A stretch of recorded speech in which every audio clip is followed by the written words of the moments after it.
ko hawa kustongi tigerto ko Allah tun walli amen hande kadi ana lahi kerno lanni hande yo tokara baba nyande o nyanda sofi kadanki ayahe ko ha de umango kadi sofi ko jimbe imonate ko nena ma imonate na sofi ko fa yimbe sofi ko fa yimbe billahi ko fay ko kumpiya no do nona o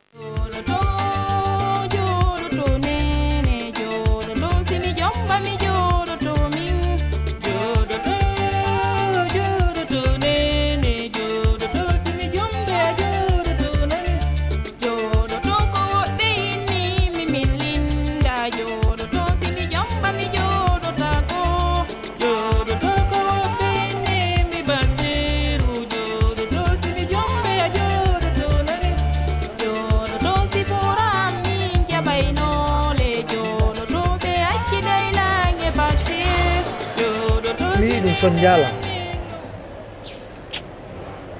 hala mifananima hakuna nyala andi Ibrahim mi falno kama halangol dum do fo parce que sonjete kono mi sikkitu Linda a changé de vie ko en tout cas babe makko kam ben don ko nokku gotu me woni à 100%. Be yidi lang hibe yidani lang mais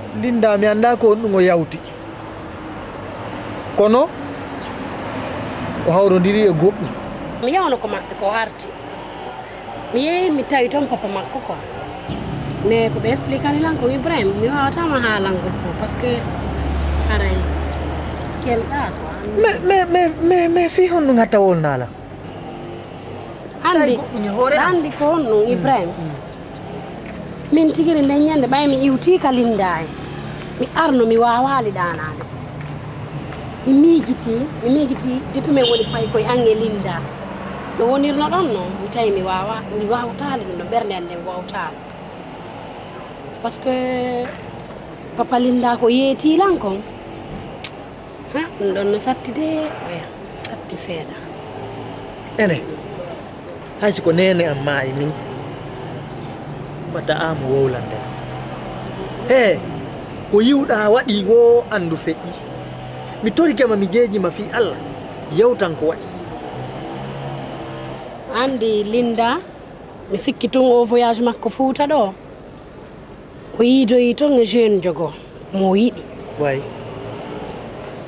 e baabe makko innimmi wo Linda déceviɓe par ce que ɓe Linda yeehi ka village o yiidoyi ton e jeune jogo wonde makko kanko e on jeune jo joni woni e jombidirde mi yeggiti a inde jeune jom ɓe haalanno langoy yeggiti ko Bachir hiɗa ɓuri mo fop fos ko comparato e maala mais andi ɓay ko affaire giggol no satti quoi satti mais tarondi to ɗum ablani tu sais ko ɗum ɓeynata yaadu sinu naɓorali wondu attore mi jo inami ɗo wiwdema Linda yawti goɗɗum inamo mi anduno hanki on mi andi hande c'est que o heɓi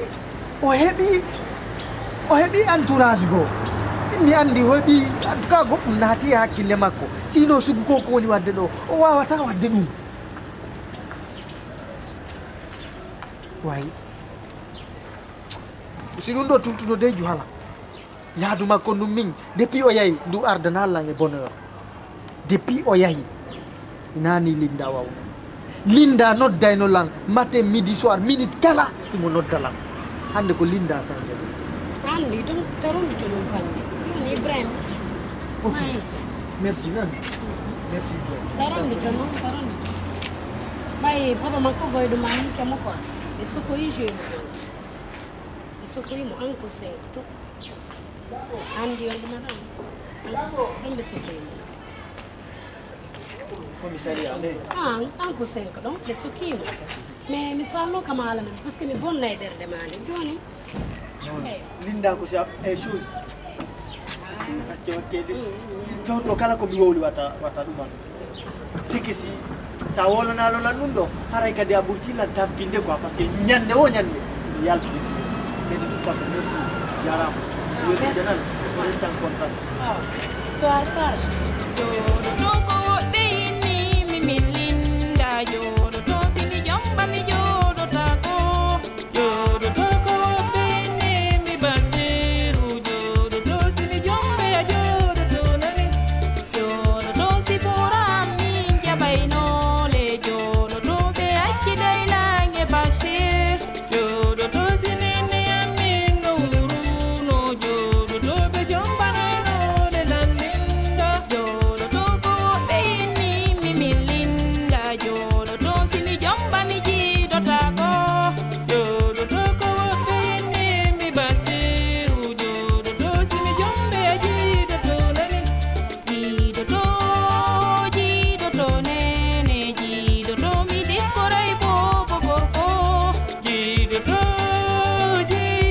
nene ji do ko Allah ko tadi do di ko do mi na bo buru andule di ko do mi na jubairu jallo gongama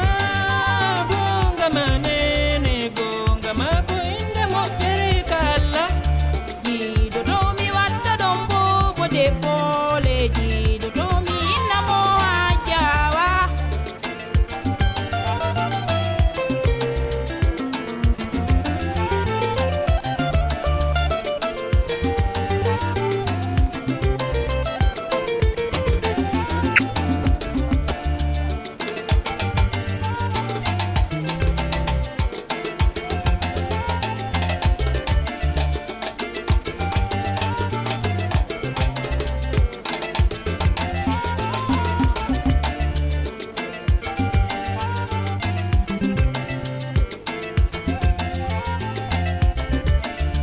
Jodo nene jodo mi watta dom bo gorko jido nene jido ko Allah ko tadi jodo mi nala jikana yo jodo ko Allah ko tabi do jido nene jido ko mo jere do kala jodo nene jodo mi bibbe ambe ko barkaybe jido nene jido ko walade jodo mi bibbe ko adionje jodo mi bibbe ambe ka fakirje kama ko bibbe me ka batonje kama ko bibbe me ka dilaji Kong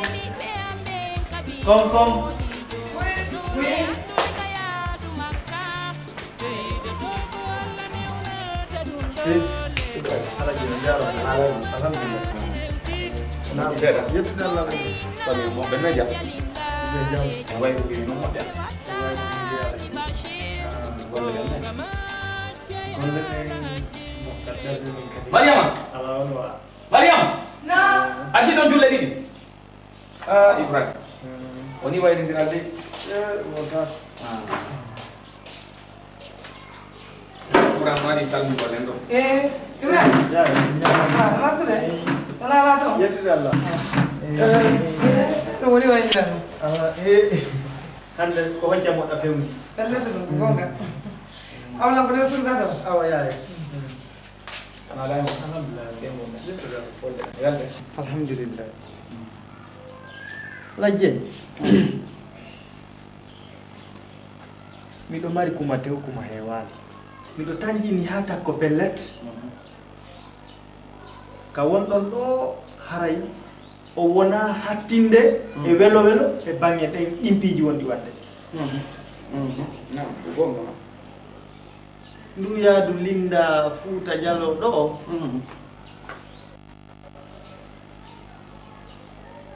Yettini mo do namu mo wowta. Du holli en biji ko. hande ka won ɗon ɗo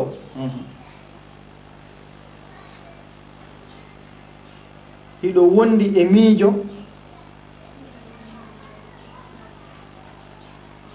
ngomi andani hoore am o wonda e welo welo e bange ko ko wani wadde haray no andirɗon ɗon non min kadi haray ko non mi woni haray ko belɗum jarama Ibrahima haray mi weltike mawɓe men no yewta e haala pular o si dongal suumi hoore haray nafata ko ɗiɗo ande nde tawruɗa lan ɗo nden e cilla no wayi wasi forore suumi hoore haray ko ayno ɓen andata ko haman to nde itti min ojo ko ɓiɗɗo am Allah ko seede haray an kadi hiya jakini e nder hattande hoolare miɗo yiɗanma o ko laaɓi koy kono a yewtino nane wona wonugol e nder ɓernde goɗɗo andinte ko miiji haray mi torikema mi jeejima ɓeydu wakkilagol ɓay hiya wakkili etoɗa e nder laawi ɗin fof min miɗo etade miɗo immini kadi yogaɓe ko wallito en ɗaɓɓitugol o jiw haray si en hetti jiwo on ko satti ko ye yi'umo fodari taw bindi yori komi winduno ko mi ƴettudima ahdi yo Allah dandutana miɗo jogi tol haray ko en wollawol wonɗe ko andunoɗa en wayre ngiri mi yaltali mi yigoɗe ñaamu gongol ko tawon kiki sam haaju janɗi fof jiiɓiki fi o jiyo goto kono si allahu on jaɓi en jonni Allah en arno ka aduna ɗo e wondaki fuu koko sattimi ɗo en hote kadi e wondaki fuu haɗa mi watti murandum e sooke ma ɓeydu wakkilagol e wallitagol en an kadi nder alhaaliji ma tare no heddiren jiwo alajje mi weltike yaadu ardu andun ɗo ndu holli lambeji boyi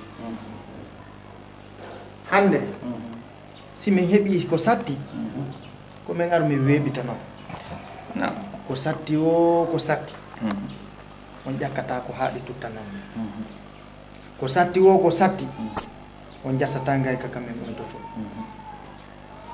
haray ɓeɗen tori du'a ɓeɗen tori barki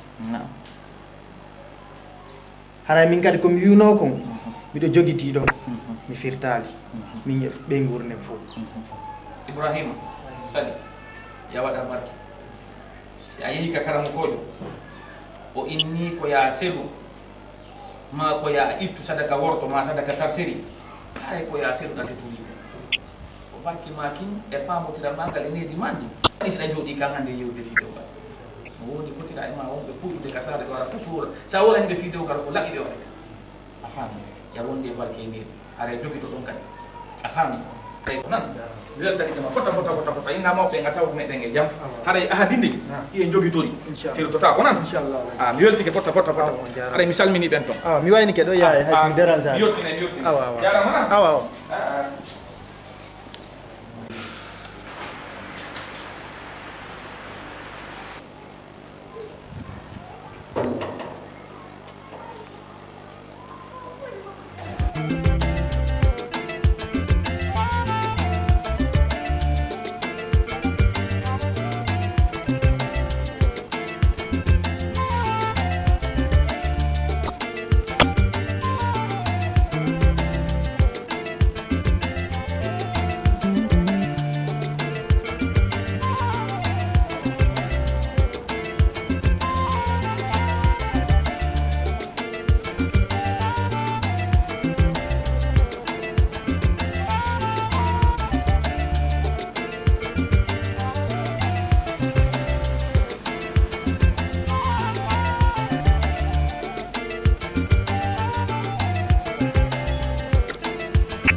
golle ɗe La lando do fi suka go.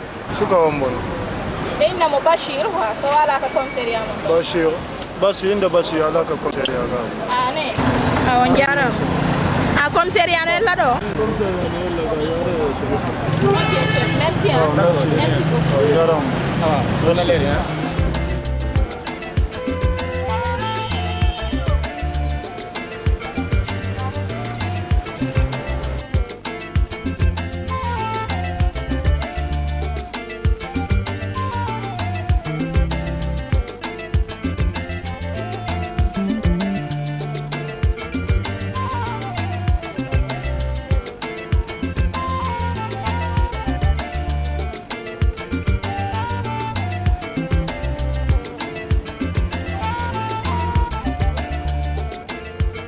S'il vous plaît, vous voir qui?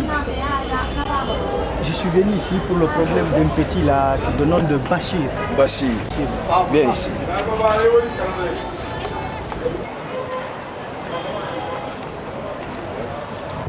Tu sais, j'ai un petit ici qui était venu, le problème de la femme là.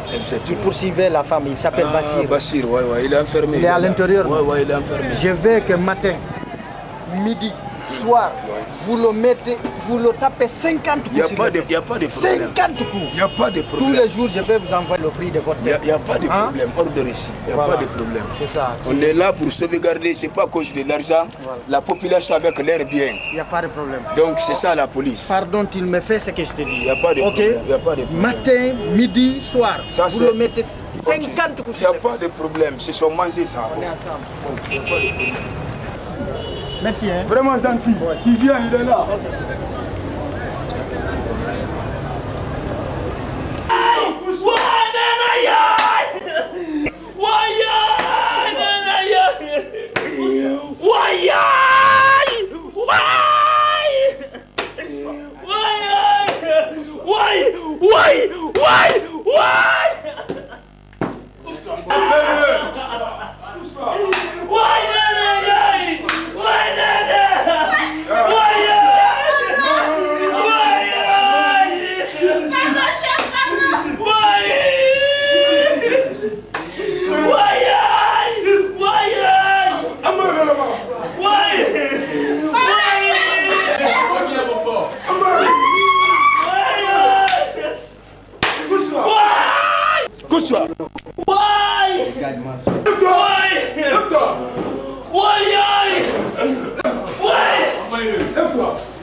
ka Ibrahima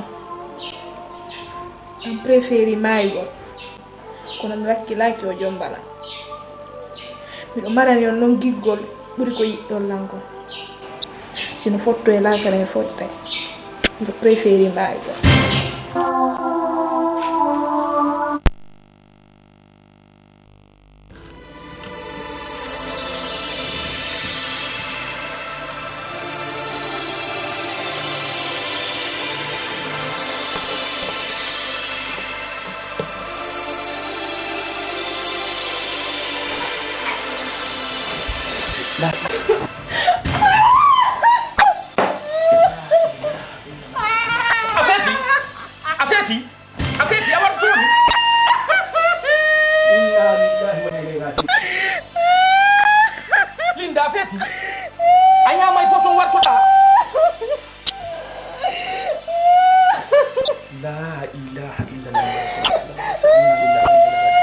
en huwodiray mi haɗɗete mi jolkete ko fi hon ɗon wartanade a faala wartade Linda a jiiɓaylam aduna o la ilaha illallah immo Linda ɗoɗema mi jeejima mi ɓerde ma nden ɓiɗɗo am ko am mi hoolori ko am mi mari gite ko am mi mari koyɗe ko am mi mari juuɗe noppi hakkileni min o gandina allannu o ñimmini sori ɓe pasir ɓe piyaymo bimbi ɓe piyamo kikiɗe ɓe gayni bonde ɓandu ma koye wartano deƴƴinto nono deƴƴinota warto immi innano soodi jay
ko dama mi jeji ma fi darne man ɗiɗɗo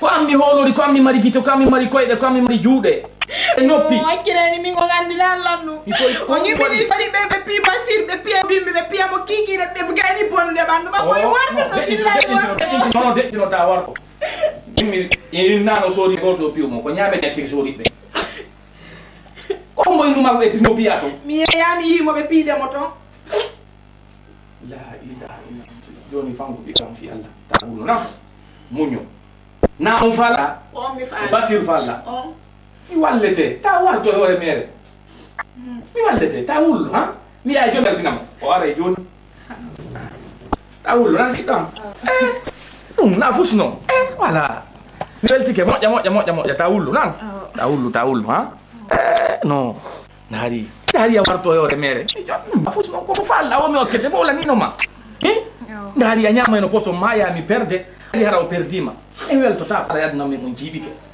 ha ta hulu mi yahanaymo joni mi addamo mi jonnamo kadi golle ko golla hala heɓana on dépense mi jeɗɗini ɗon annamo ha yetti nan ha